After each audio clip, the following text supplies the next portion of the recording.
There we go. What's going on, guys? Welcome in. It is Filmington, and with me I have special guest Eric, my friend, ThoseBackPages. He is a hobby legend. He's been collecting for at least, 70, 80 years at this point. Feels like it. And he is known to be quite the legend, not just on YouTube, but also on Blowout forums, where he spends a lot of his time. What are you, like third, fourth all time in comments? Second. Oh my. How many total? Oh, I didn't look it up. 57,000, something like that. Wow. Yeah, Houdini's going to be difficult to catch. And for those of you that don't look at Blowout forums, at least semi-regularly, you're missing out on a great opportunity to catch up on some hobby knowledge. It's not like a lot of these Facebook groups. I think the nature of a forum being easy to search for stuff, and I think people hold themselves up to a higher standard. You'll see the quality of writing. People really think through what they say. The internet's forever, especially when it can be easily found. And so people do a pretty good job self-governing. And I like Blowout forums. I mean, there's always going to be a little bit of bias because of it being run by Blowout, so a little bit systemic bias, but not something you'll really notice right away or very easily. Right. Yeah, I mean, it's the thing with Blowout is it's very interactive. There's no denying it's the most active message board around now in 2020. But it's also has a lot of eyes on it. There's a lot of views that, people not participating, but people checking in. The Acuna thread has well over 1 million views. So, I mean, there's probably 32,000 posts, but there's well over 1 million views. So, it doesn't, math's not that difficult that people are checking up on it and seeing,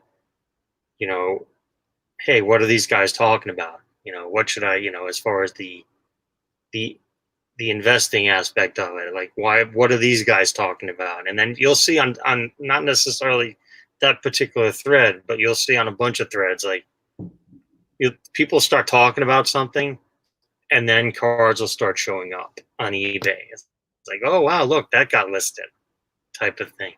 Mm-hmm.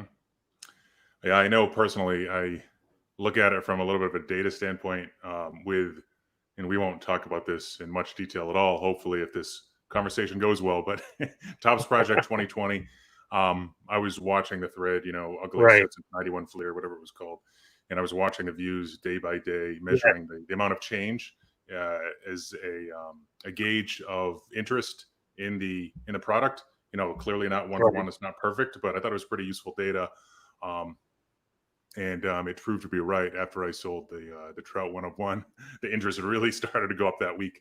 But yeah, indeed, man. So Eric, you are a collector.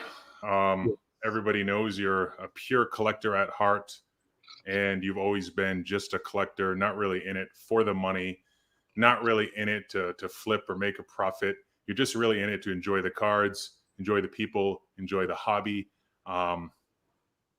Is that fair to say? I'd say there's like three personas that are widely thrown around: the collector, the flipper / prospector, or the investor.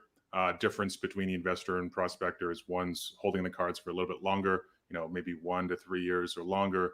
Flipper, you're looking for that immediate profit taking opportunity. You're looking for those arbitrage market inefficiencies. It's really a lot where I play in, but you consider yourself probably 100% collector. Is that fair?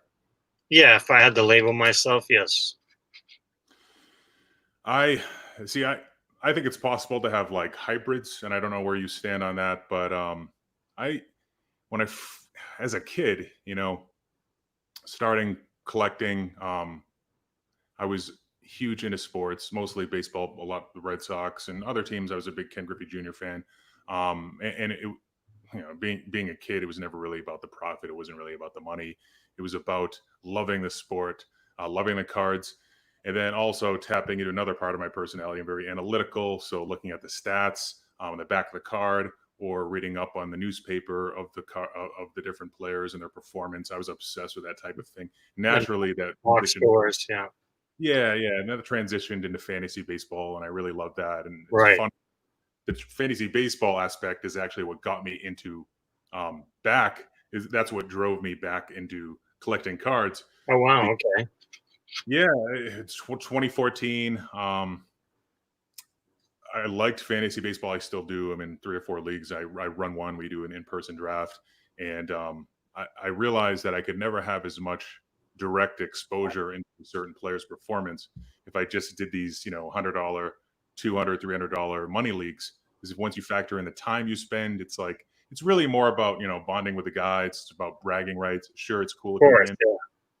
but and it's not really in your control, especially if you have the snake draft. You're not going to be able to get all the guys you want. Um, that's what led me into sports card collecting, and it was rocky at first because I realized right away that just because somebody's a really good fantasy baseball performer doesn't mean that that's going to translate. And there's Right. a variety of reasons why. Yeah, hobby good versus baseball good versus baseball card good. Right, and it goes beyond pitchers and hitters. It's beyond that. I mean, a standard 5x5 fantasy league, Uh-oh. or a rotisserie league, you're going to go after a lot of those guys with speed, Juan Pierre I think types. Balance out your rosters as you want to fill out all the stat columns, and it's really not like that at all with a hobby. And there's a lot of value, and I think you kind of agree with me on this, that there's a lot of valuable fantasy baseball assets, but hobby wise it seems like there's really just like everybody's kind of honing in on the same like 10 to 20 guys, like the whoever falls in the common interest of the market, I guess, at that any given time. well, what's changed a lot in that aspect of it is, you know, the internet has really changed a lot of stuff. I mean, as far as prospecting goes, all you really need is the checklist and internet access, and then you can Google all the names. Like, oh, I like this guy, I like this guy, and then you can get even go more analytical based on what you read. I mean, it's not, you know, I guess it, get off my lawn moment. But back 35 years ago, 35 years ago, prospecting took a little more skill. I mean, just because you couldn't, like, all right, here's tops. First off, you didn't get checklists in advance. Right. Here's the product. The product is out. Here are the cards available. Then you go and look up. But now, people, they complain. They moan. Oh well, it's a week out and Topps hasn't given us the checklist. Because generally, Topps will put out the checklist 7 days before the release date. So, that's one aspect that's changed. Yeah, it's the market's gotten a lot more efficient. Yeah. It started with Billy Bean and professional organizations really kind of recreating the way that they analyze talent, sabermetric stats, etc. Moneyball was all based on that, of course. All the other teams slowly started to adopt his methodology, maybe not fully, but Right. most of their scouts now are very analytical oriented, Oh, numbers for sure. driven versus the eyeball test. Some of the more old fashioned scouts probably. But it's always been the fun thing for me is trying to evaluate that talent. I feel like in a previous life I was probably some sort of a baseball scout or something, trying to catch a lightning in a bottle. So unlike you, where it's more about passion for collecting, with me, it's not just about flipping. It's a little bit about the cards. I appreciate the player. I love players. I love the sport. And I think where I was wrong about myself coming back in, I always called myself a flipper. I think I'm like a 70% flipper and then 30% collector hybrid. Okay. Would you agree with that? Or You mean the general statement, or for you? for me? I don't know if it's 70-30, but I mean, there's definitely a hybrid there. I mean, I guess maybe a good test is there anything you wouldn't sell? Ooh, no. We that would So lean me I failed. toward. Right. But that's, you know, I don't know. I guess we should have talked about this beforehand, but I don't know how much of the stuff you've shown me, you've picked up recently, has been made public. So I don't want to Yeah. blow up your spot as far as that goes.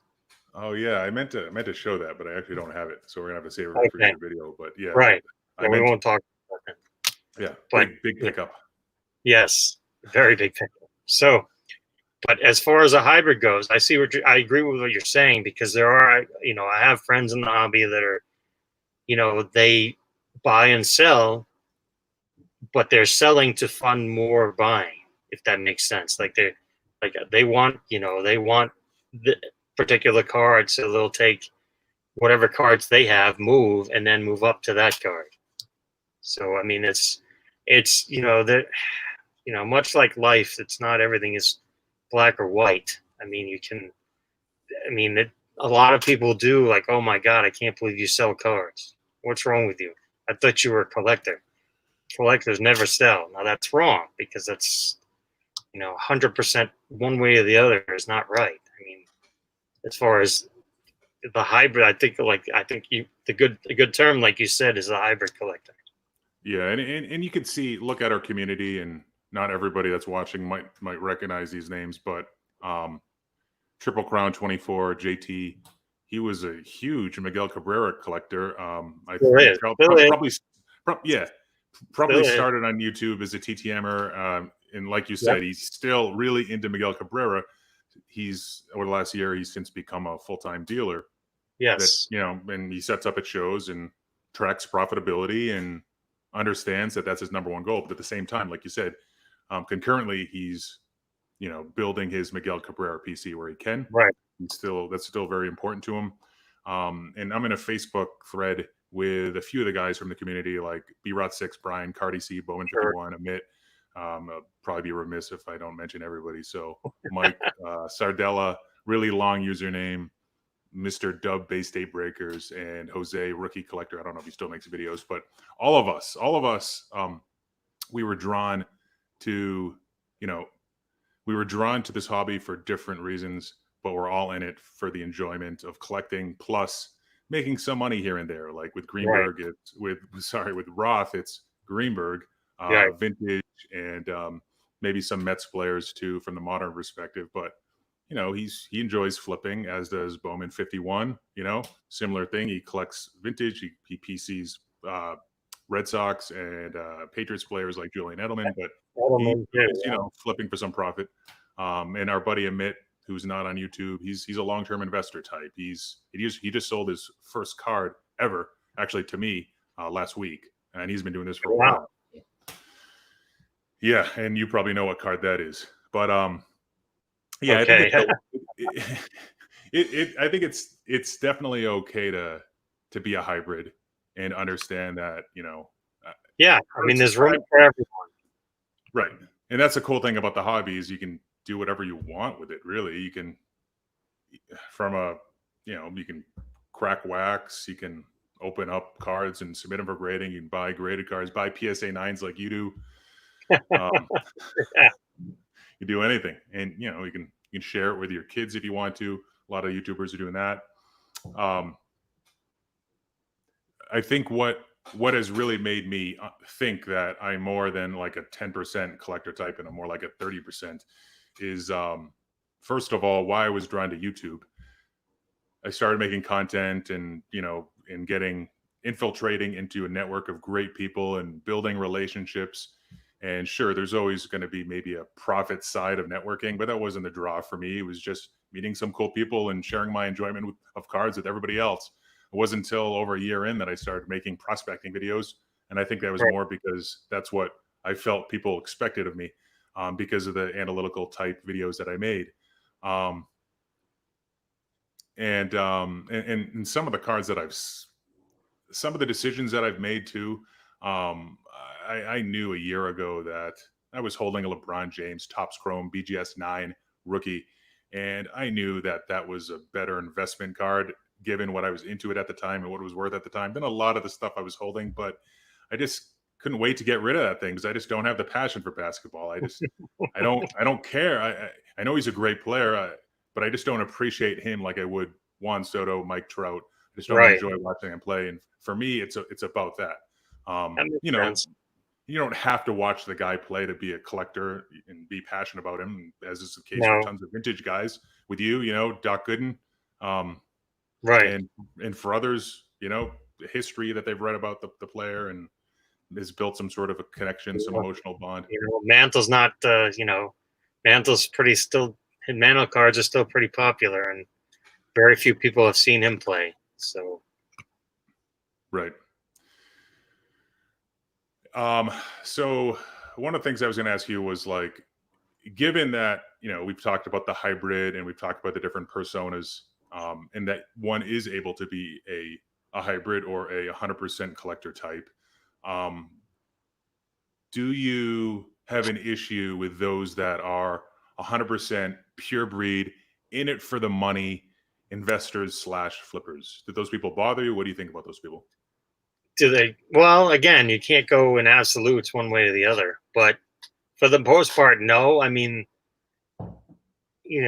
not talking about the bad actors, but the legitimate guys, they're doing a service to the hobby. I mean, you know, I wouldn't say I'm a big fan of breakers per se, but they're providing singles to the hobby. So there's no, it's all part of a big machine with many cogs in it. So I've seen people say, well, they should just abolish breakers. Like, no more breakers. All right, fine. Then, it's like a supply on the food chain. Right.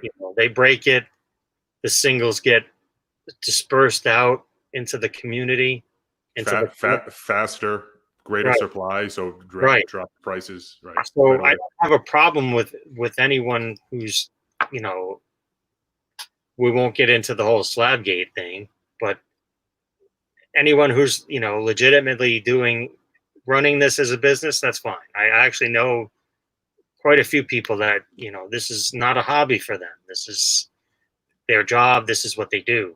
I mean, again, you can't talk in absolutes. Am I a big fan of people that are just like, I guess the perfect example is the current state of things. Like, everyone who's wipe the shelf. You go to I'm going to Walmart. Oh, look, there's Bowman blasters. They have 40 of them on the shelf. I'm just going to take them all, and then I'm going to open them all, and I hope I get a Dominguez.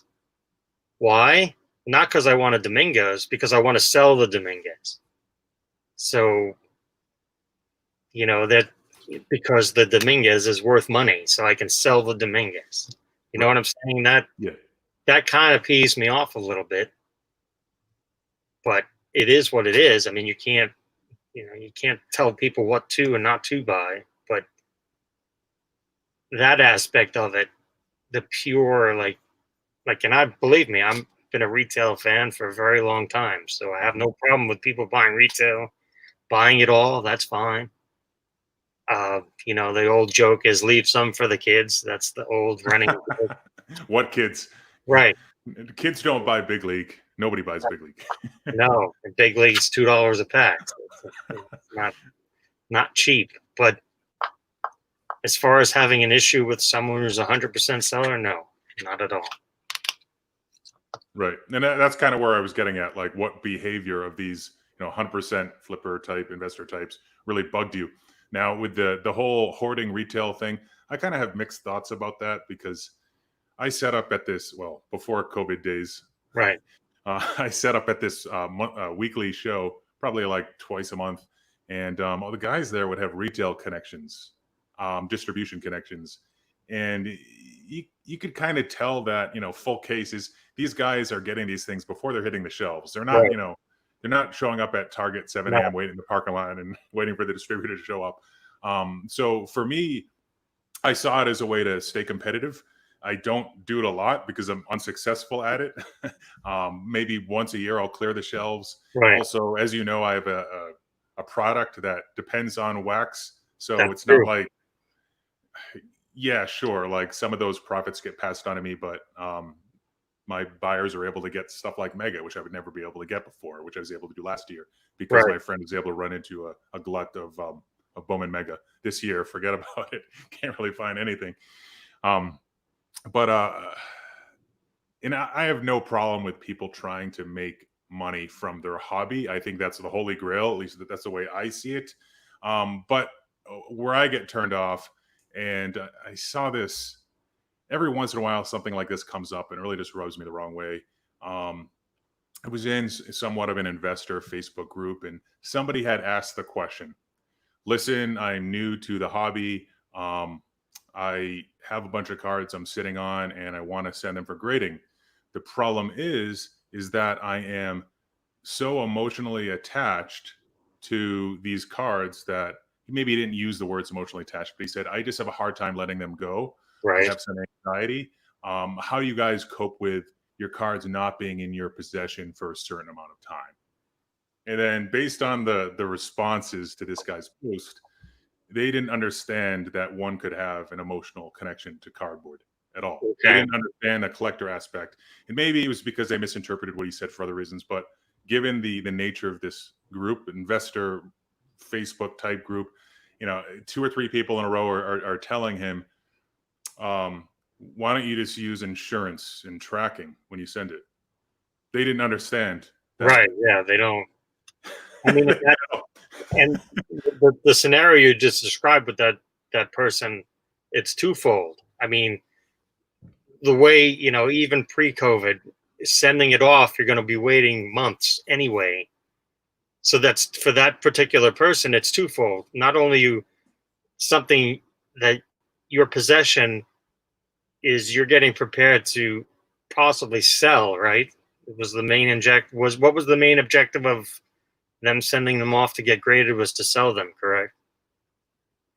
Right. So the wait time, actual sending them to PSA or Right. BGS or SGC, the wait time while they're not in their possession, and then getting them back, and then having to move them again. Like you said, that the pure the person who's 99% investor flipper has no connection. You could show them. You could show them. The finest gold trout from last year, and they'd be like, "Oh, Ooh. that's worth X amount of dollars. They Let me sell that for Y amount of dollars." They don't have any, like you said, they have no. This is just a vessel. This is just like a stock, just to move along to the Yeah, next person. it's like so they have this term that's been, it's probably not a new term, but I hear it more and more. EQ for emotional intelligence, the ability for somebody Okay. to understand and react to somebody else's emotions. Similar to social intelligence, but not really deeper into the emotion side. It's sort of like these people don't have the CQ, the collector intelligence. They just don't. Right. They just don't get it. No. And honestly, maybe that's for the best if that's what they want to do. I mean, I would say, honestly, like to, like for using JT, for example, Cabrera, that's fine. But if he collected more guys and more guys, then it becomes tougher to move it. You know what I'm saying? I mean, Right. if you love Mantle and you have a Mantle rookie and you want to sell it because you'll make money, but then you're also moving a Mantle rookie along. If that makes any sense. The line gets blurrier when you try to be both, like a hardcore collector Right. and hardcore dealer. Conflicts of interest just doesn't really go hand in hand. Yeah. Internal ones. Yeah. Unless you only collect one guy, Right. and that was, and you pick the right one. Right. But yeah, like you said, the more you add to it, the more you weigh trade-offs in your mind of selling Right. for the profit, or should I hold this guy because I really like him? You're not bound to always make the right decisions. Could hurt you from a No. business standpoint. Hold too long. Yeah. Right. So have you picked up anything lately? Was that, other than that we just showed? Oh yeah. Well, finest trout gold, was that? yeah, that was the 2019 Okay. gold Nice. trout numbered to 50. I don't know if I'll be able to. It's up there in the corner. We'll trust you. Yeah. But for me personally, I'm a big fan of yinging when everyone's yanging and trying to go the other way ahead of the wave, like before something gets really popular. Yeah, yeah. Um, I noticed that was going to lead into my next question, which was, how do you decide when you buy who you do, knowing that you're going to be holding this guy for a right. very long time? Well, I'll be honest with you. I mean, maybe 6 months ago now, I was like, wow, there's some LeBron stuff. I know you're not big on the basketball, but I was looking at Prism 19 Prism LeBrons, and it was his first Laker uniform Prism, the base card, and I was buying them in lots, like 9, 10 at a time. They came out to about $1 each, Yeah. delivered, Wow. about each delivered, and That's now crazy. I think, yeah, now I think they're like $20 each raw, something like that. At least, So yeah. you know, right? I wound up. I think my final tally on those was 55 of them, something like that, and just that was fun to do. It was cheap. It was a cheap way to stay involved. I mean, the silvers were crazy right out of the gate. I don't own any of the Mm, silvers. right. Those are crazy right out of the gate, and now they're even more. But trying to find those little niches that, like, all right, untapped. You know, um, I was on. I guess I got a couple more. I can show you some Griffies. Like, this is a 2003 Topps tribute, and it's, again, the camera's crappy. I apologize, but it almost has like a skybox ruby feel to it. This is the red parallel. It's Nice. numbered on the back to 225. So it's not incredibly rare, but it's not incredibly easy. I mean, it's 17 years old from 2003, and it kind of matches his Reds team colors. So I got that. Another, again, like 95 mirror gold. The first year they made these, not numbered, not particularly rare, but it's real shiny in person, Right. and it was relatively affordable. None of these I've shown are anywhere near three digits. They're not even, and then So, do you, when you make a purchase decision like that, do you buy it not knowing or not caring whether it will go up, or do you sometimes try to target cards that'll be like that next one to run up, like with Griffey upper deck card when his um, 90s cards have that's been a high good of his? right. That's a good question. I don't think anyone would say, you know what, I don't want any of my cards to go up. That would be a foolish statement. No one's going to say that. I mean, the fun of it is trying to figure out what's next. Like, obviously, if I would have, if you would have told me, Eric, those LeBrons are going to be $20 a piece when they were $1 each. If you would have guaranteed me they'd be $20 each, I'd buy 1,000 of them. I mean, it's not, that's common sense. So I guess the answer to your question is yes. I mean, it's a good feeling when they go up. I think a lot of the collectors, they want to be right. It feels good to be right. Whatever it is, whatever it is you're buying, you're collecting for enjoyment, but it's good to be right as well. Yeah. Speaking And of one other, trying to predict the next thing that goes up, look what right? card Gary V talked about in his most recent Tea with Gary V. I got one. Yeah, the Devin Hey. Booker. Oh, actually, maybe he talked or he showed Durant in his Yeah, post, one of his posts. I picked this up. yeah, Uh, I'm just it's a too good slow. card. I mean, Yeah, you know what it is. I think a lot of people either have forgotten or didn't know that's Fleer. That's a Fleer-based rookie. right. Which all sprouts from the Jordan '86. I mean, not for nothing, the LeBron Fleer has finally taken off. It took a long time. Like I was telling people, buy the LeBron Upper Deck. The star rookie Upper Deck LeBron was cheap, cheap, cheap, cheap, cheap for a long time. I told you to buy that through. So Yeah. Eric, so for those watching, um, I respect Eric's opinion a lot, even though he's not in it for the money. I feel like he has a greater pulse on this hobby. Um, he's aware of everything. I lean on him a lot for other sports, but with baseball, new product releases, print runs, especially with the flagship stuff, which he delves more into than the Bowman stuff, which would be me. Eric, Right. you gave up on Bowman in 2008. You decided it wasn't for you, and you Yeah. missed the drought year. I missed the Trout by 1 year, but the way I look at that is, if I would have kept my trajectory, I'd still have everybody else, AJ Pollock, everybody, every scrub Right. you can name from the last 10 years. Any, like, Gordon Beck, no, that was 08. I can't even. You can like some 13 scrubs, like 14 scrubs, 15 scrubs. You could, like, I Yeah, can't think of any off the top of my head. Like, who's the big problem? Casey Kochman. Right. Yeah, all those guys. So many. Jeremy Hermida. Right. Well, Hermida was 02. I remember. Oh, he was. Yeah. He was 2002 draft pick with Joey Votto. But I'm just saying, right, we've forgotten about him for a reason. Right. I missed the Trout, but I also missed out on every other top prospect auto from then, because from 2008 backwards, I pretty much have everybody. Hitters. Right. You get Jesus. Speaking of busts, did you get Jesus Montero? Was 2008, right? Yes. Yes.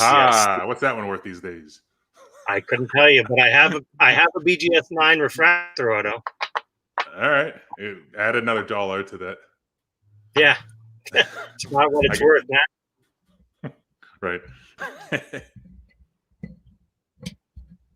Thought I just lost my mic, but I think I picked up a few more of those Brady's. I'd like to make videos about this stuff, but I just don't know what to say. I'm Brady. I did make one. I didn't put it up because I'm like, I'm gonna sound like an idiot. Maybe if I still had 1,000 subscribers. I mean, if you think about it for a minute, like, we're starting to hit a period now where the younger people that are coming back, somebody's in their mid-30s. I apologize. I don't know how old you are. If you want to reveal that or not, that's up to you. TMI. Is it TMI? It's 35. You're 35. So, perfect example. Yeah. You grew up with Upper Deck. You were born in 85. So when you were 8 years old, Upper Deck was king. Upper Deck was king in the mid-90s. Baseball, football, basketball, hockey, they were doing everything. Even racing there in 95 they did. So, I mean, you're an Upper Deck kid. I mean, there's no reason, and then if you want to get into semantics about that Brady and,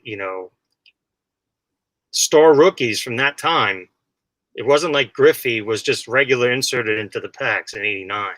Star rookies, same thing with LeBron, 3 years after that Brady, were 1 in 4 packs.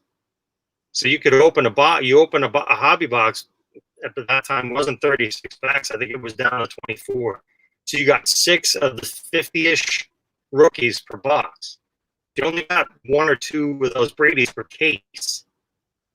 So it wasn't, equally distributed, even though it's a base card that's part of the set. So it's on a different level as far as it's not super short print, but by definition, it's a short print. If that makes any sense. So it makes it even. I get it. And you explain that really well in your videos, and that's one of the reasons why I like to rely on you, because it's hard to get this information from other people that just joined the hobby 6 months ago and are trying to push investment advice down people's throats. Yeah, that's a little tough to swallow when people, claim to be experts after 6 months. Yeah. It takes at least 7 months. Speaking of. There you go. I picked this one up. I think I asked you, should I pick up the Young Gun card, or I was looking at the SB Authentic Futures Watch autograph, because those cards are really nice looking, and I saw the prices they were going for, so I was like, it must be. Is it the Holy Grail? Obviously, the cup. The cup is like top of the hill, but the cup is expensive. Okay. So that is that Young Guns for hockey is just like Star Rookies for that Brady, Star Rookies for LeBron, 1 in 4 packs, Young Guns. That is like the blue chip. Right. I mean, they've been coming out. Well, technically, since Upper Deck started the product in 1990, but I mean, and originally, with Bure and then Fedorov and Bure were in the high numbers, and then Yager was in the regular set, but they weren't. They were just random. They were just regularly inserted like the Griffey. They weren't.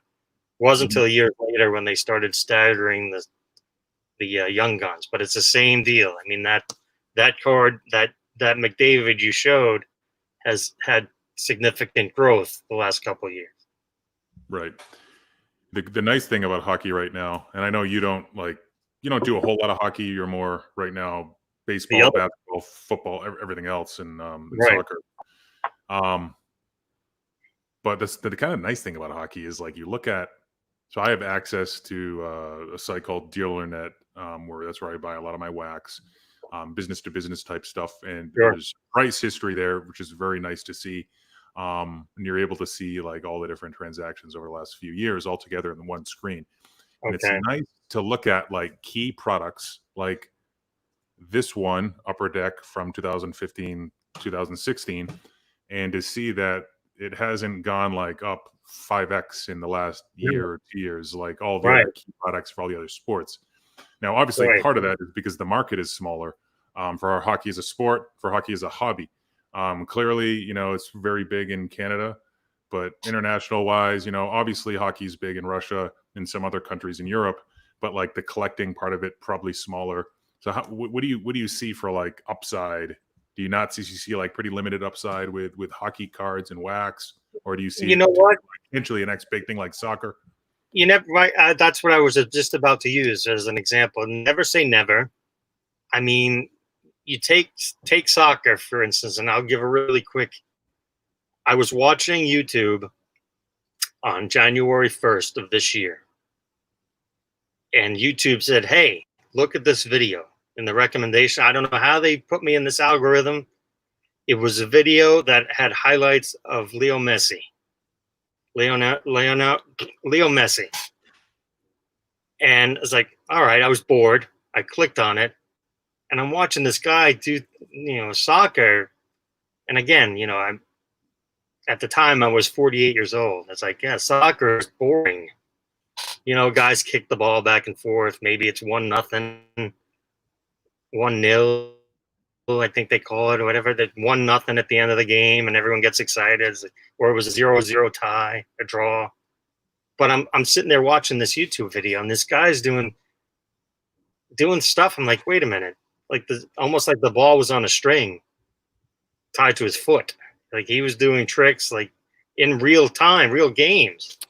Like this can't be real. And I went down that rabbit hole, and then I went to you know us as collectors. Everyone watching at some point either is or was a collector. You see something, what's the next reaction? Oh, let me go to eBay. Let me see what's going on with this. Type in MESSI, very common name. Thankfully, his name wasn't like John Brown or something that it would be impossible to search for. So Messi is fairly put it in. It's like, man, why is this so cheap? The rookie was never cheap. The rookie card was never cheap. But there was a time there, probably 4 or 5 months ago, I would win an auction via regular auction, like from 18 Donruss Soccer, like a mixed lot of like five, five base, five optics, stuff like that, mixed lot. And the winning bid would be like $8 for 11 or 12 cards. And I'm like, this is just, you're talking about, and once you go down this rabbit hole, you're talking about one of the greatest soccer, on one hand, greatest soccer players ever. Right. And then Ronaldo's the other one. And they're playing both now at the same time. And, two of the best soccer players ever are playing simultaneously. That doesn't rarely happen very often. And these guys are like, compared to everyone else, these guys are like pennies on the dollar, and it didn't make any sense. Right. Now, There's always that aha moment, I feel like with me, right, with LeBron, before I picked up that big card of him. And for me, it's everybody's different. Like for some collectors, it's hard for them to spend a ton of money on one like modern card. For me, it's hard to spend a lot of money on one vintage card. It just feels like right. it's like more straining, even though it shouldn't feel like that way at all. And with Should other sports, it was very difficult at the time to justify, given how much I had allocated to all my, my entire collection, and to spend that much on one basketball player, even though it was LeBron James. I right. went down to Houston for work. Bar called Truck Yard, outdoor type setup, covered, really cool tight place. It looks like an old like junkyard, food trucks they bring in.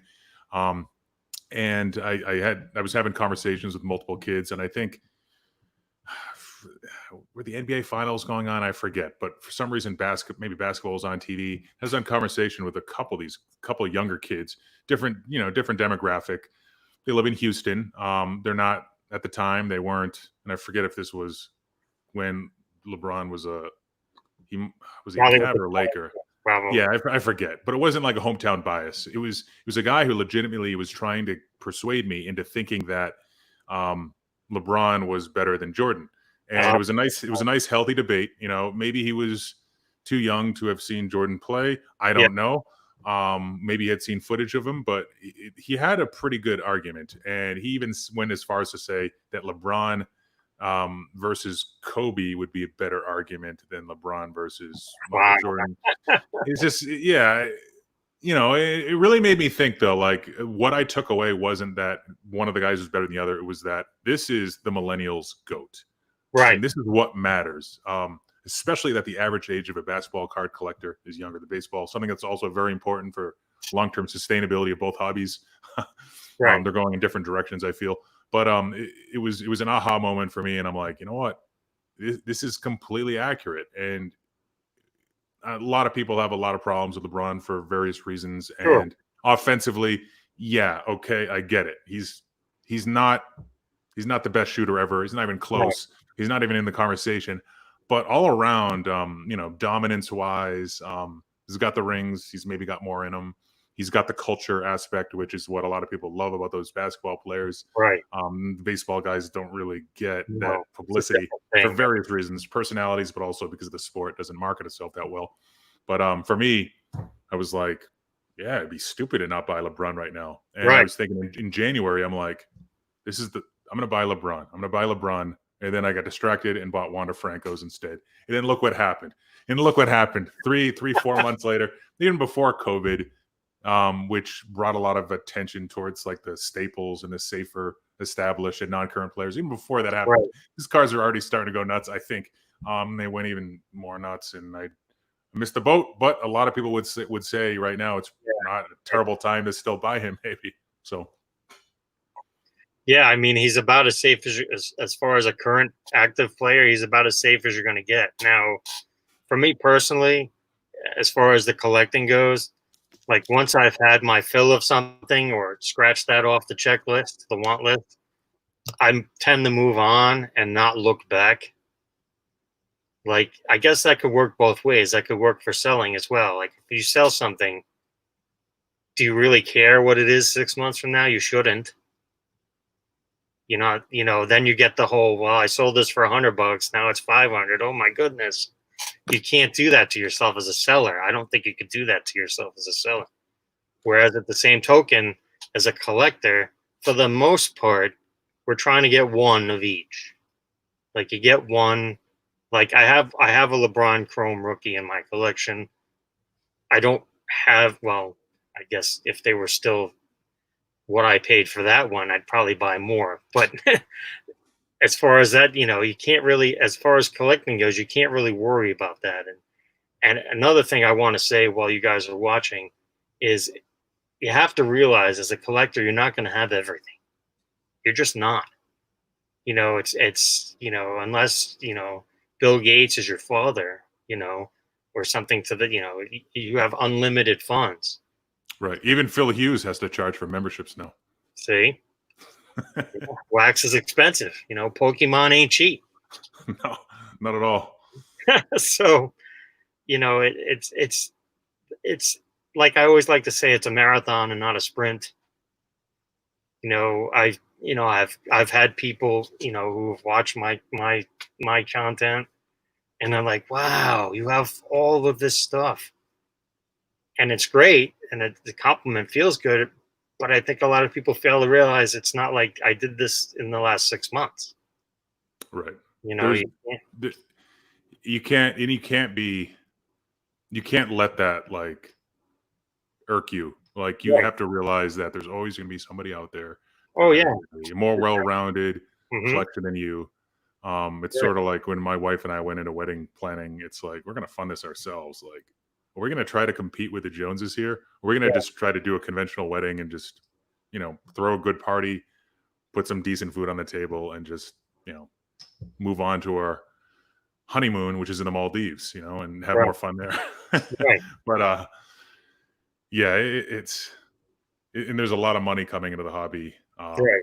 a lot of new money, Yeah. and YouTube, I feel like has that effect on some people. Like, oh wow, they got that card, so I want to get that card.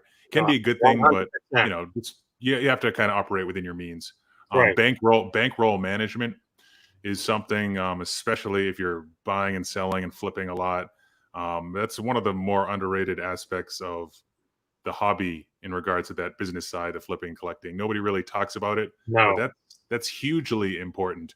Um, I mean, if you're, it doesn't matter what you're doing. If you're a bargain hunter, it's always good to have some cash Right. reserve to take advantage of those deals. If you're Because already you don't know strapped, what's going to show up. levered to the max, yeah, and you wanna make sure that your money is going to its best use of Right.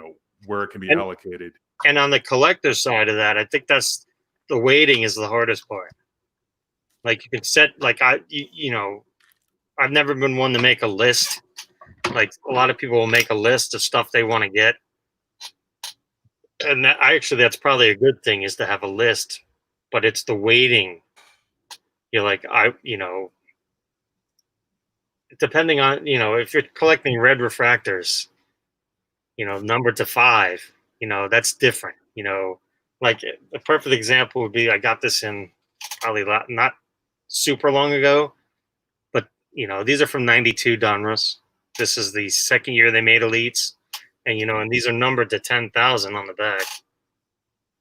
So they're not rare, but they're from 1992. So they're from a time when they were rare. So it's just a matter of, and actually I've been following them on eBay. So they've been showing up more often now. Not necessarily Griffey, but there's, I wanted it in an 8.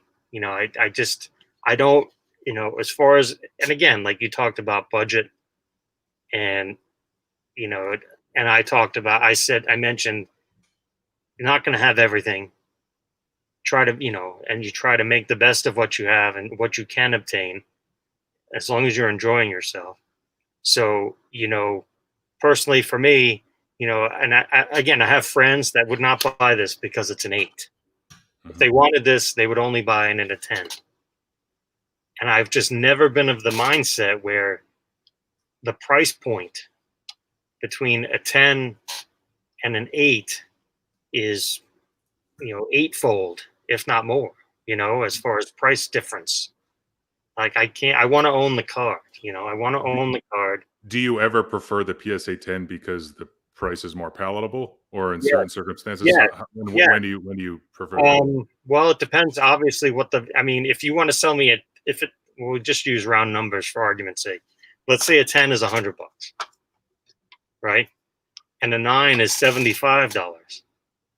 Then I'm probably going to buy the 10 because, I mean, obviously you look at the card, you make sure it's okay, it looks good. I mean, especially with rookie cards, it's a no-brainer. I mean, the price point is too close together.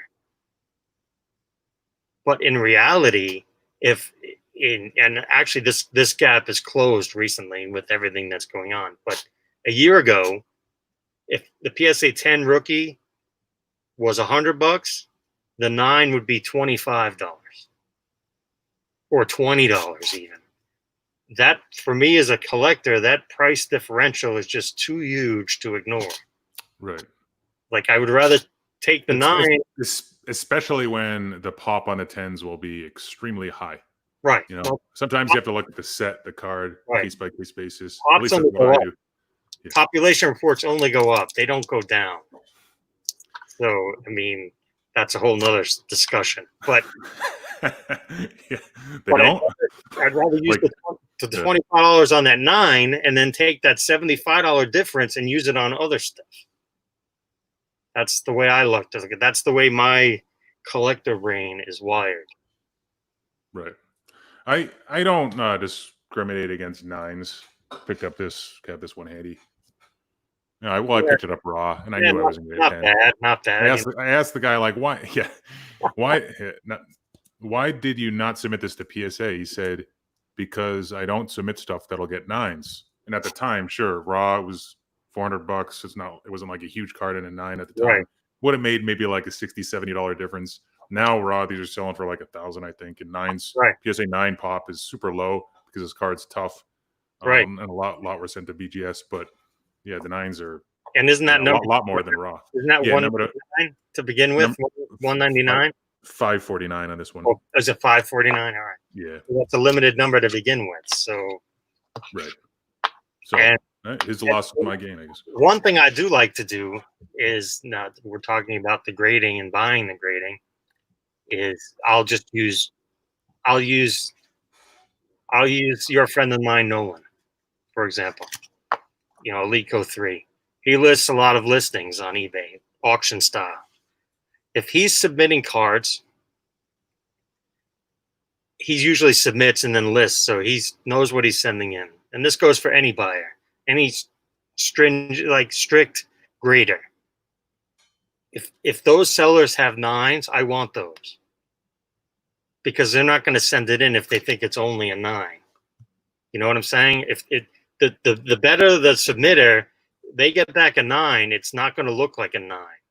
You know, PSA might have disagreed with them, or BGS might have disagreed with them, but those people that are sending in on the regular know what they're doing.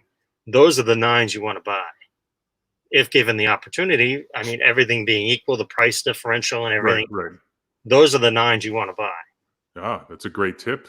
Yeah. I never thought about that because, I don't approach things the same way you do usually with like the whole nine thing. But Right. do you now in your channel a lot? You always say, maybe not as much. You kind of backed off of this a little bit. Maybe more last year. You said buy nines, sell tens. Yeah. Sell Do tens. you think that's the wise thing from an investment standpoint too, or is that more as a collector, the mentality? More as a collector. I mean, that's more of a collector thing. I mean, if your end goal is to squeeze out as much money from selling something, you're gonna do better with the 10. You're gonna spend more on it, but you're also gonna reap the rewards more on it. Like the perfect example would be the Griffey, the Upper Deck Griffey. In 2005, an Upper Deck Griffey PSA 10 was about $200. In 2005, an Upper Deck 9 Griffey was $50. Now, 15 years later, what is a 10? $1,400? Yeah, about that. 1,300 maybe. 1,300, and a 9 is what? 200? 200. Right. So the growth wasn't nearly as much, but you were also spending a lot less. So it was steady $50 for the 9 for 12, 13 years before it started to go up. Right. So Right. if when you ask the question is, the saying you like sell nines and sell tens and collect nines was what I would say. Yeah, I think that made me think of something when you said that. The influx of all the investors in the hobby, they've created, and I know you said last year there was a larger split and it's narrowed, but I think overall, with the classic cards, the investors are going to gloss over the grades that are under gem mint in a lot of Right. cases And I think that's created maybe what we've seen with the 89 Upper Deck Griffey, flippers, collectors, even investors, people just, and more so on the people that are conscious about the money spent and what they're going to get in return if they are to sell it. I just feel like that's driven more of that divide. And also what we talked about earlier was the nowadays, I mean, it's only really 15, 20 guys that you want in the hobby, and everybody else is garbage for like modern baseball players and prospects. They're not garbage. They just don't sell for as much as they should. Like, should Chris Bryant be 2% the price of Mike Trout? Right. Maybe not. Some people think that, but probably a little bit more. And unfortunately, if you're below the levels of Francisco Lindor, Arenado, Freddie Freeman, maybe he's there. This is like the top 15 type players, Machado, and then you get into like top 25, top 30, and I'm just kind of thinking on the fly, but like Justin Upton, Xander Bogaerts. The divide is very large. Yeah. Like after Paul Goldschmidt, Josh Donaldson. I mean, he's a talented player, Right. MVP, great baseball player. Older now. He's a little bit older now, of course. Right. There's some guys in their 20s that are better buying opportunities, but like a Matt Chapman, wrong market, very, very good player. Great. 5 to 6 plus WAR. But I think like the fact that there's so many investors and flippers that are in the hobby today, they're not going to be team collectors. They're not going to collect the obscure Richard Lovelady types. In most cases, Rogned Odor, I need them to complete my set, or I'm a big fan of the Rangers. And because there's a fewer proportion of those people, I think that's created like people trying to go for the sure thing or the next best thing. Now that reminds me of something, and I don't know how to pronounce his name, and you'll know how to pronounce his name. He's in the Brave system. Christian, is it Pache? I think it's Pache. I think so. Is it Pache? Yeah. Talking honestly here, why would you invest in him? You don't. Listen to me. And I'm not saying you. I'm just saying in general, the hobby doesn't. And this is going to be painful for some people to hear. And it's the truth. The hobby doesn't care about Freddie Freeman. The hobby doesn't care about Albies. The hobby cares about Acuna. Now, again, this card's worth this much. I understand that. A Freddie Freeman 11 from Series 1, 2011 flagship in a 10 is worth some money.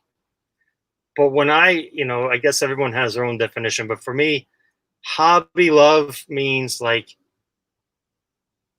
a kid's opening a pack right now and they pull out a Freddie Freeman and they live in California. Are they going to care? No, probably not. But a kid lives in Maine, open a pack. Oh, look, Dad, I got Mike Trout. See, and again, I admit freely to being, my hobby love list is very small, like elite, like very small list of people on the elite stuff, the elite level. Mm-hmm. But when it comes to like Pache, I don't see any reason. Some of these guys just don't have the tools. Pache is a clear example. Even if he if he reaches self-actualization, reaches his upside, his full potential. I mean, what is that? Is that 15 home runs and 30 steals and a good average? Great defense, but great defense isn't really going to matter that much. In the hobby. Yeah. And it doesn't matter too much from an MVP standpoint. Right. It hasn't helped Arenado win an MVP yet.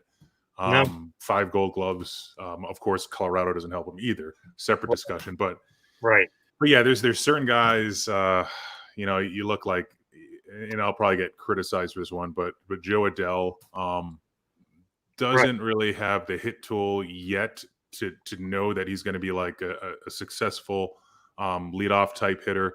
I think they have him penciled in to bat like 7th or 8th, and they have a gaping hole at leadoff, so they love to have him there. But like the power isn't developed yet. Sure, he got through the system really quickly, and people that played with him in high school thought he was like, awesome, great. Which is nice. Maybe the next best thing. And maybe he gets there, but he's no sure thing. And he's aggressive, it's probably some holes in his swing, and He could be really prone to baseball slip. good. He can be really baseball good. Justin Right. Upton is really baseball good, Right. but nobody in the hobby cares about Justin Upton. I mean, that's just the unfortunate facts. I mean, Justin Upton had a very successful Major League Baseball career playing baseball, and he's done very well for himself. But he's always going to be all that bust from '06 draft. Because his '06 draft card's probably worth about $10 now. Right. The autograph. So I mean, and on the other side of the spectrum, everyone, bust.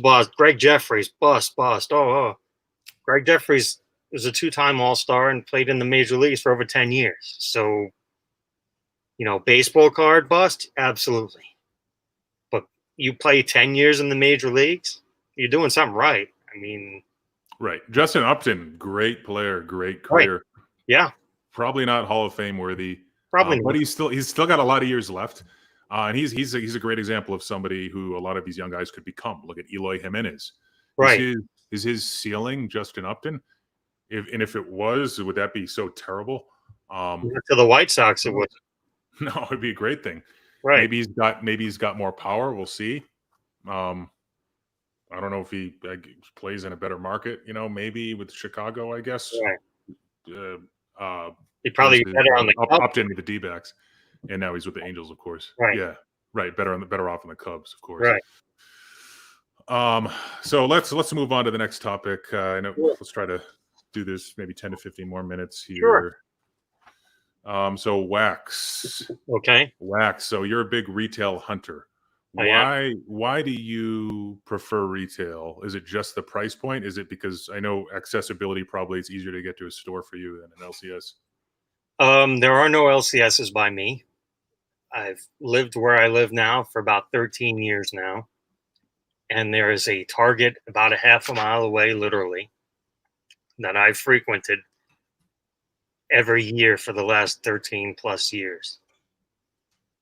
And like you said, it's price point because you buy at Target, you're paying suggested retail price.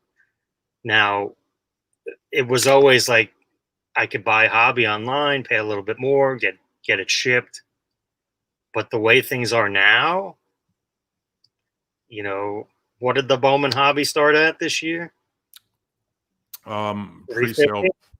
Pre-sale prices pre-COVID were around 200, but that was like in January, I think. And then it went up slowly to like 250 and then to 300. Yeah, $300 was the price point upon release. eBay you could maybe find stuff for like 275 if you and what was SRP? 175? Not sure actually. Right. But I mean, look at Prism basketball, for example. 1920 Prism basketball. Suggested retail price on hobby box is $150. $150. Pre-sales were started at $350 when pre-sales came out in September-ish last year. September, October. I don't remember exactly when pre-sales started. But you're looking at almost over double. And then you add in the fact that I don't have an LCS here to begin with. But then right down the road is a Target where they do sell, not that you can find any, but sometimes you get lucky and you find it at suggested retail price. Yeah, Optic mega boxes dropped today in a bunch of Targets, I think. A bunch of people on Facebook were bragging about them. Those are huge finds now. Wow. Right, yeah. I mean, that's just a needle in a haystack type of thing. One of the things I was thinking about, and I put this in my bold predictions of 2020 videos, like a few days before COVID, so the whole thing's like, a wasted video by now probably. But some of the stuff I think came true, and some might happen. But I was advocating for Topps, Panini, the major manufacturers, to put more juice in retail products. And the reason for that, and obviously we've seen the tides turn a little bit. 2-3 years ago, retail was seen as like, oh, you don't want that. That's crap. Like for Flagship. And then, all of a sudden parallel rookie cards become more popular. Rainbow foils come in them. And, the insertion ratios are actually quite friendly for retail. Then all of a sudden retail is actually pretty good. Yeah. But I think that the pendulum will swing even further towards retail as part of my bold prediction, because the manufacturers have a greater control over the end consumer cost, Yep. unless they, if Tops was to sell direct, which looks like they're trying to do more and more of. Panini as well, Dutch auctions, Watch out. but the distributors have been squeezing too much out of that lemon for too long. It's hurting everybody, and you could argue, sure, somebody's going to take those profits. Do you want Tops and Panini to take your money, or do you want the distributors to do it? Because it's going to be one of those groups, no matter what. Right. Right.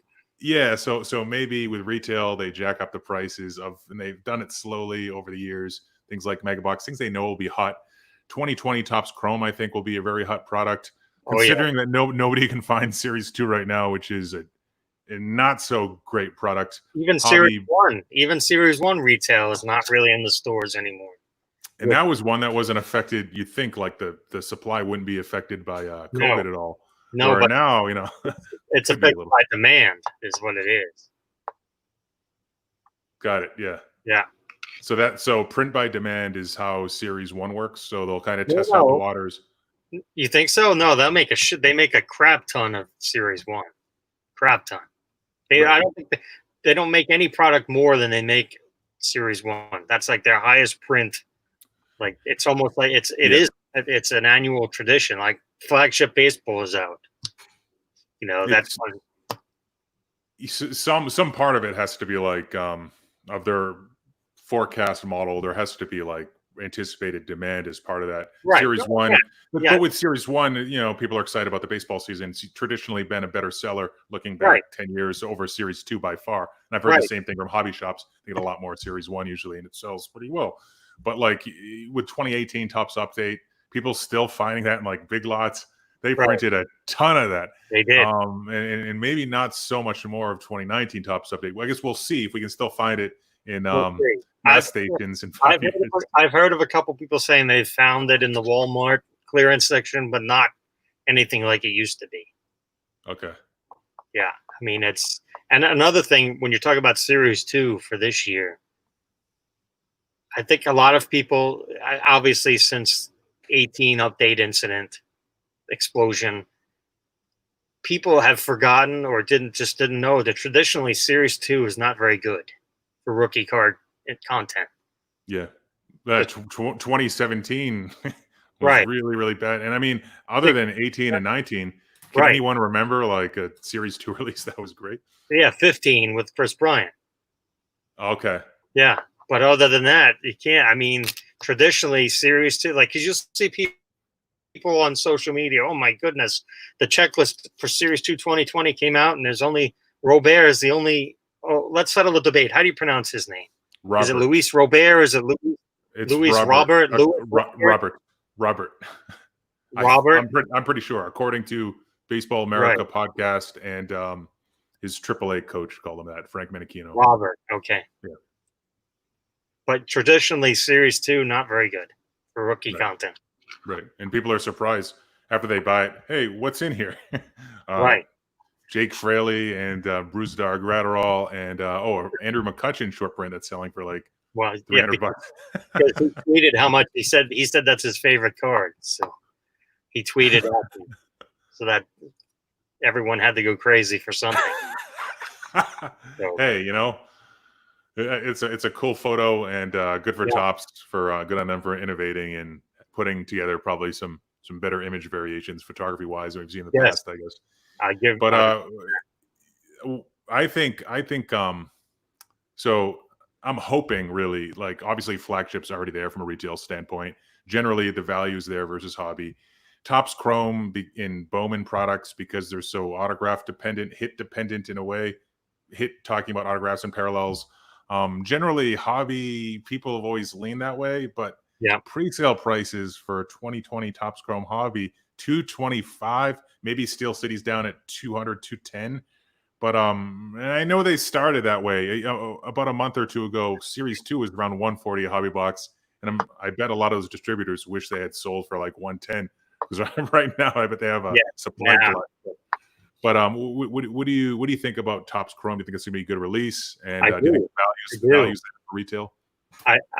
I definitely see. If you're, I did not know that they were pre-selling Hobby at 225, because last year's Hobby, when Hobby 19 Topps Chrome Hobby came out at the National last year, it was 125, and that was outrageous at 125. Because I think Yeah. SRP last year was 65, so it came out at 125. So that works twofold, because you've got people ripping at you know what what they're currently paying is not what they're getting inside. Like the contents not matching the ask price, because at least for Topps Chrome, Topps is building that as a $65 product. So if you're spending $225 on a $65 product and you only get $30 out of it, but Topps made it to be $65, so your results are dependent on that, not what the aftermarket charged you. Right. Like, a lot of people seem to forget that.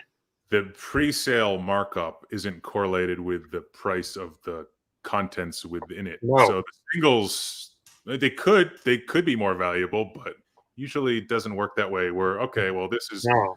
4x factory cost, and and twice as expensive was last year.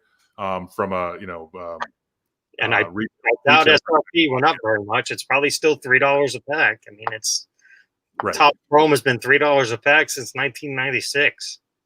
Yeah, this is one of the problems that I had with 2020 Bowman Hobby coming out so expensive, because I was comparing it like you were with last year's prices. I was able to get a Hobby Wax for like 110. Most people pay between 125, 130. Again, talking about 2019 Bowman Baseball Hobby, regular Hobby Boxes. To pay double that for a checklist. Yeah, Dominguez and his auto was selling for like 3 times Wander at the beginning.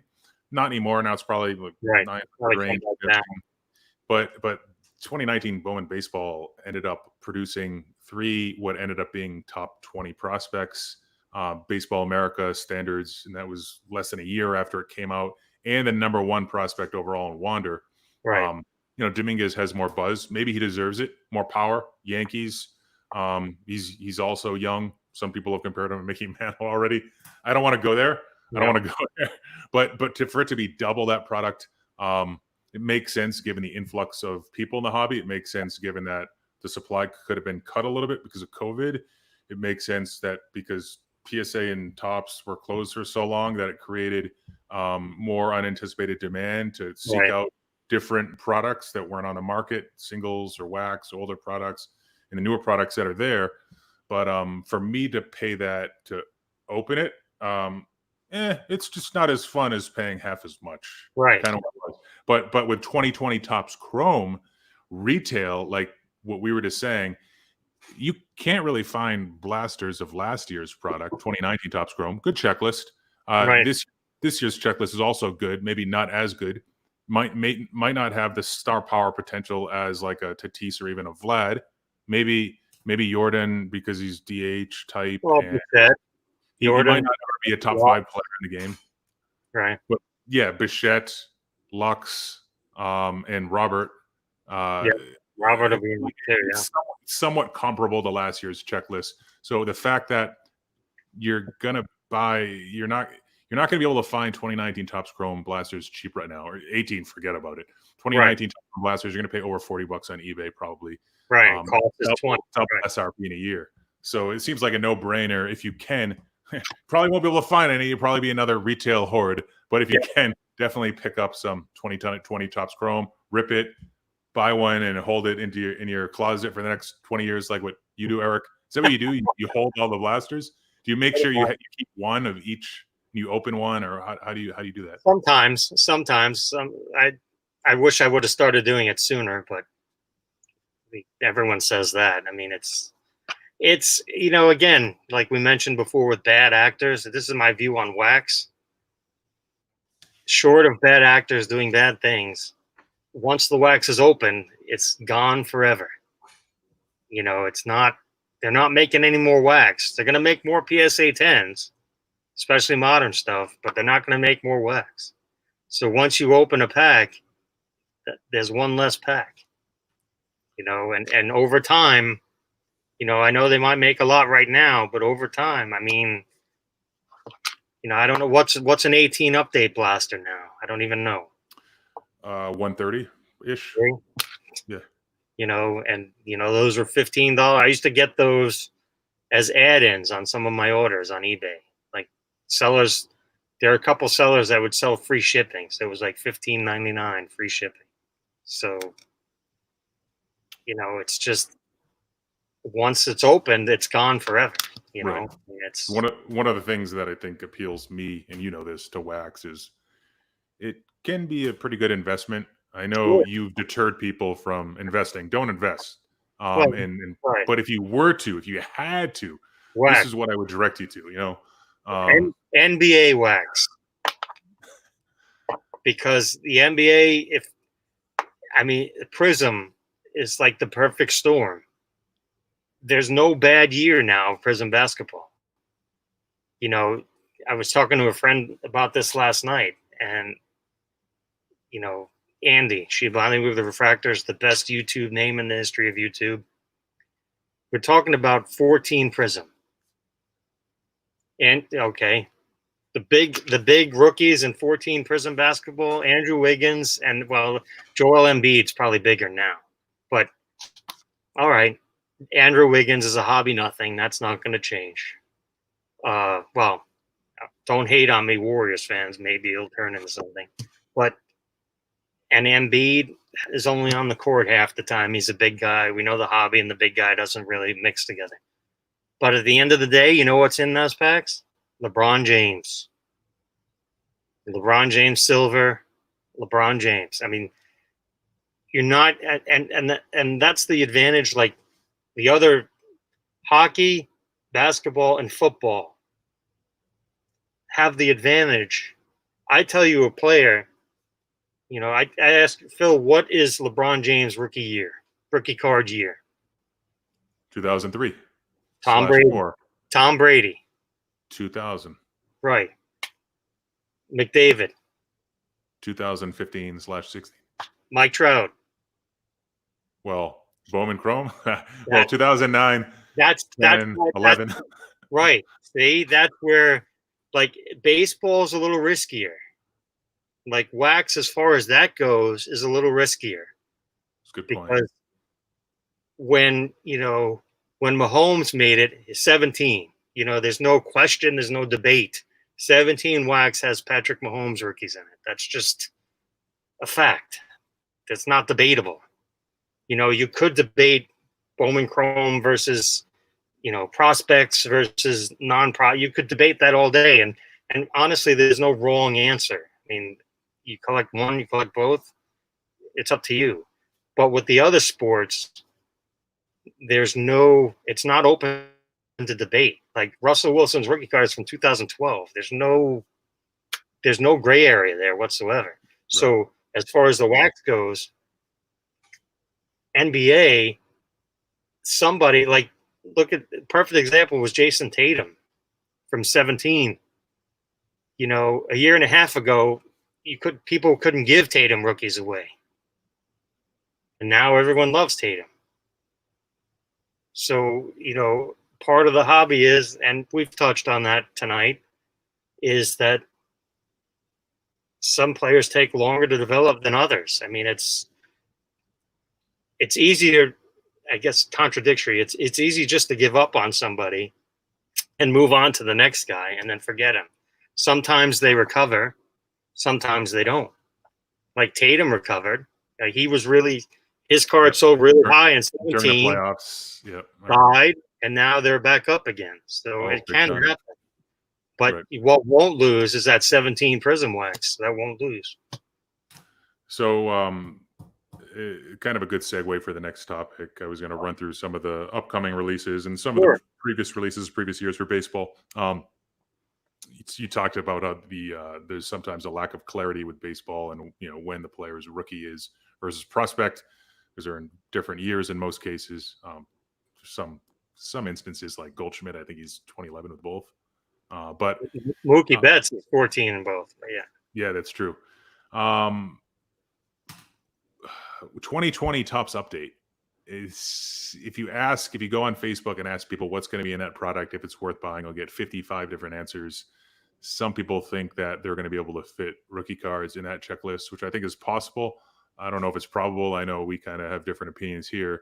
Topps has already flaunted that, and this is if you go to Blowout and you go on the listing or the pre-sale order pages, they describe the product as having prospect cards. You go to Cardboard Connection, you'll see a few pictures of the design for prospect cards to be included in. Yeah, so Joe Adele's got like a first prospect. Right. What is this? Like, keep them separate. I don't know if honestly, we won't get into whole politics of playing or not playing. But if they don't play baseball this year, which I believe is a strong possibility, that on top of last week, it was that Topps announced that the factory set's going to be coming out in September now, when the factory set traditionally comes out the beginning of July. So does that give them an escape to not make update? Because if there is no season, man, what are you going to have, another Robert, no name on another slew of fake rookies, right? Or another product that doesn't make sense. Yeah, right. So I don't know. About 2020 update. Unfortunately, it's just going to fall into the, last year's update was good. 18's update is great. Well, look, Trout 11 update is so expensive now, so I'll just go ahead and buy this one.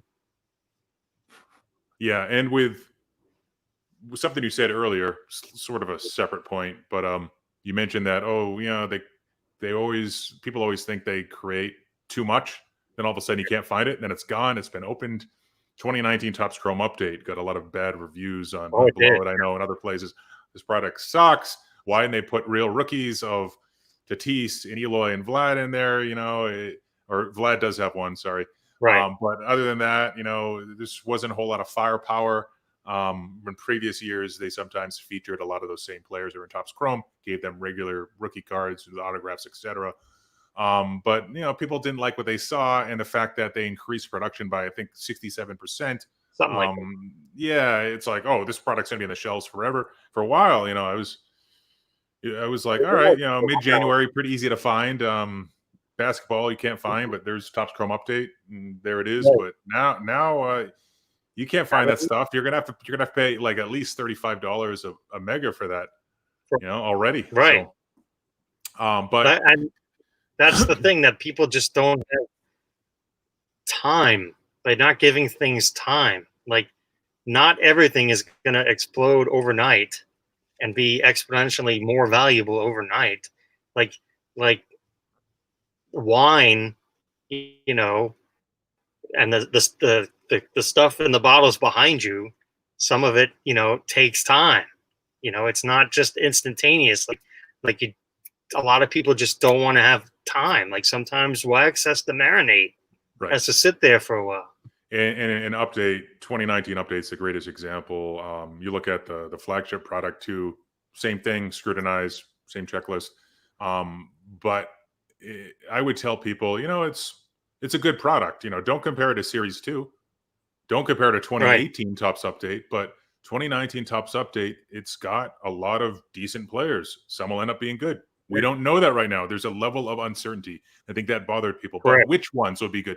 What are like the top three? Well, there's Hiura, there's Vlad, even though, he's got a more preferable rookie card in a different product. Right. And unlike Acuna, they printed a lot of it. So there's a greater disparity between the update and the Series right. 2 and valuation, as there should be. But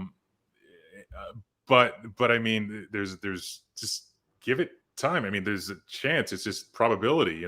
If there's a 30% chance, or even if it's a 15% chance that any one of those 12 guys will be a superstar, there's a good chance right. you're going to end up getting a superstar, or a few guys that are just below superstar, like maybe not 1A, but like a 1B or 2A type tier player. Right. It's just interesting.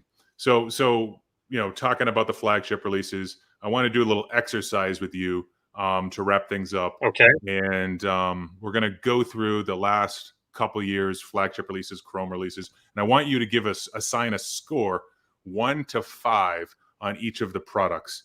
Okay. 5 being the best, and this is based on long-term appeal, excitement, based on like the wax. This is going to be hobby prices because I think it's a little more established, and I'm more familiar with what the hobby prices are now. You're talking about wax, right? Yeah, wax, not. Yeah, we're talking about sealed wax, hobby box prices. Given the price too, so factoring the price for the stuff that's already out. So 2020 Series 1 is now selling for about $100 right now. What would you rate that 1 to 5? 4. Okay, I think I would give it. a 3.5. Maybe a little pickier, but I do like that product. I do think it's going to be the best flagship release of this year. Only because of the color. Right, because I know the complete sets, it's a deterrent to a lot of people. Right. Easy to find. Yeah. And I guess the short prints. You want a rookie card, it's going to be in the factory set. So it's all about the color. Right. Wax. 2020 Topps Series 2. Right now it's around like $80, about $80. 2.5. It's very gimmicky driven. It's all about the super short print, no name on the front, Robert, and the other stuff. It's not. And correct me if I'm wrong. I think there's 2 golds per box now, something like that, on a 350 card checklist. So it's very tough. Yeah, the inclusion of the gold foils is kind of cool, but as expected, even though they're more rare than regular gold parallels, they don't sell for as much. Now, it's not just about the supply. Right. Demand could be different. Scarcity doesn't always dictate demand. All right, I give it a 2 or 2.5. So I'm pretty much there with you on that. What about let's go 2019 Topps Series 1, scale of 1 to 5. 0.5 to 1. And I don't even know what that's selling for now. It's probably around like 65. Yeah, what's in there? Kyle Tucker. I mean, I know there's some other rookies. I know, but there was a reason pre-COVID it's sat on the shelf forever. Right. Do you know if there's rookie card short prints in there? There might be. I know it stands out. Jumbos didn't have them for whatever reason. So people that bought Jumbos got screwed. But regular hobby, I put this similar. I think so. 65 for this versus 80 for 2020 Topps Series 2. I think 2019 Topps Series 1 is around like a 2, 2.5. I'll give a little bit of credit because I like Kyle Tucker, Laureano, Kopech.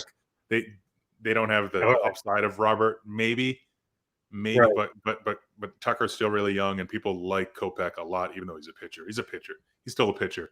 It would take years for him to ever, garner the hobby demand that people might think that he deserves outside of fantasy. But all right, 2019 Topps Series 2 at $200 or $190 to $200 hobby box. Great product, but at that price point, it's getting a little risky.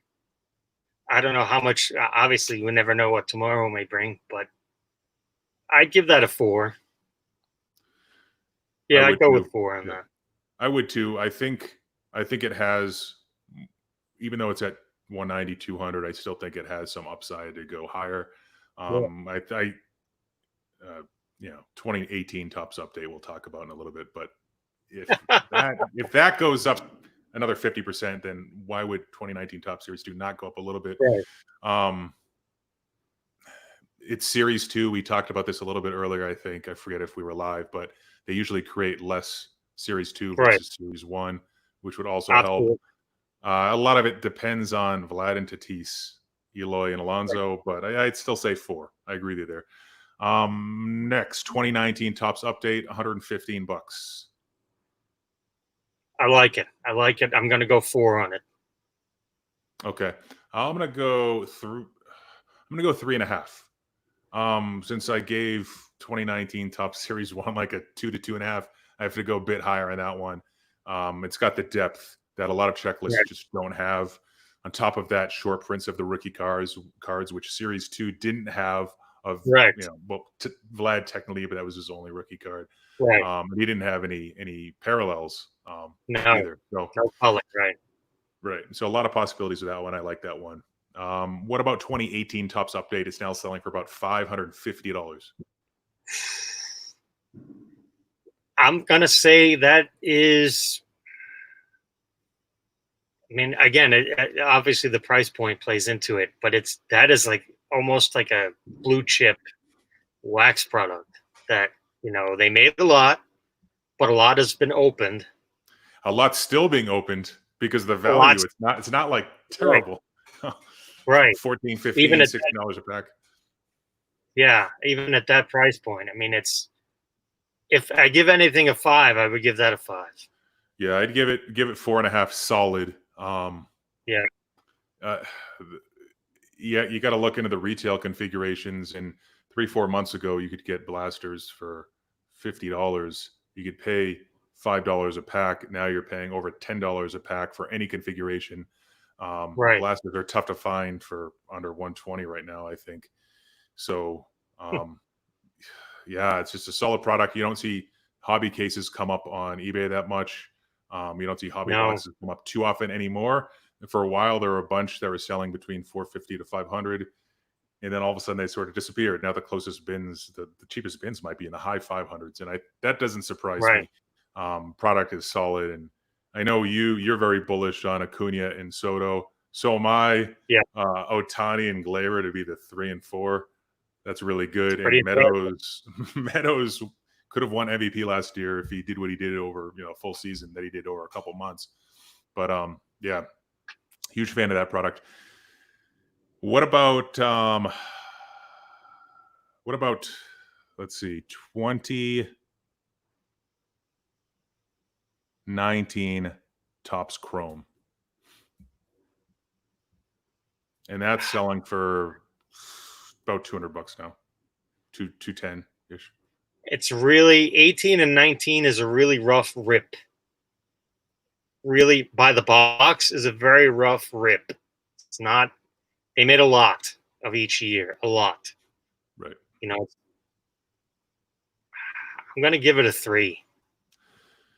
I'm not too high on Chrome products overall because of the rip factor, which is Right. an issue with Topps Chrome. It's an issue with Bowman products. You also have to worry a little bit about redemptions expiring, which doesn't kill a product's value as much as one would think. Best Nor example should. of that is, yeah, a really good example of that I think is 2018 Bowman hobby, which Robert's the key player, and Otani, of course, and Robert. I think he wasn't even featured autograph form outside of a redemption. So that one Right. I can kind of understand. But yeah, Topps Chrome and the fact that it's like already tripled since Black Friday, you could buy it for $75 on Blowout. A lot of the other releases from 2019, other than Series 2, which we like for various other reasons, Right. and the rip factor is still okay with that. I just, I don't know. Yeah. If you saw what, like with 2018 Topps Chrome, looking at that, if that's any indication, that's already like $300. I don't know if people are still opening it, but apparently they didn't create enough. But they created more in 2019. The checklist is not even close to as good, from my opinion, in 2019, even though you got the big 4. And then just the rip factor of Chrome as a brand overall. From a hobby perspective, or blasters if you're buying them for $50. So yeah, I would have to agree with you, a 3 there. And that is pretty much it. Last question I wanted to ask you was, there is a virtual sports card show that sports card investor Jeff Wilson, who's on YouTube, he's a creator, his channel's blowing up. I'm sure you've heard of him and watched some of his stuff. I've heard of it, yes. And he's putting together some sort of virtual sports card con, I think he might be calling it, and it's going to be the same days as the National. I haven't really looked into like the layout of it, how it's going to work. I think it's going to be live streaming for 3 or 4 days straight, maybe. So that'll be really interesting to see. I don't know how they can replicate the full experience. It won't be the same, but for me, any sports card experience is better than what we have now, which is very few physical shows happening, at least in New York and Massachusetts right now. Right. Is that something you might attend, look into? Well, I'm going to go to a virtual reality show in about 10 minutes, and it's called eBay. And so you got your own virtual experience. It's on 24 hours a day. So my whole take on that is that's great. Any positive thing is great for the hobby, but that's not for me. For me, the National is about seeing you, seeing my other friends, seeing everybody. So it's about the interaction experience of seeing old friends and meeting new friends. To me, that's what the National is about. And you can't do that virtually. Very well said. And I wanted to thank you for today and doing this collaboration with me. I had a lot of fun. Hopefully we're able to add some value, and we'll upload this. I hope so. All right, guys, take care. Thanks for watching.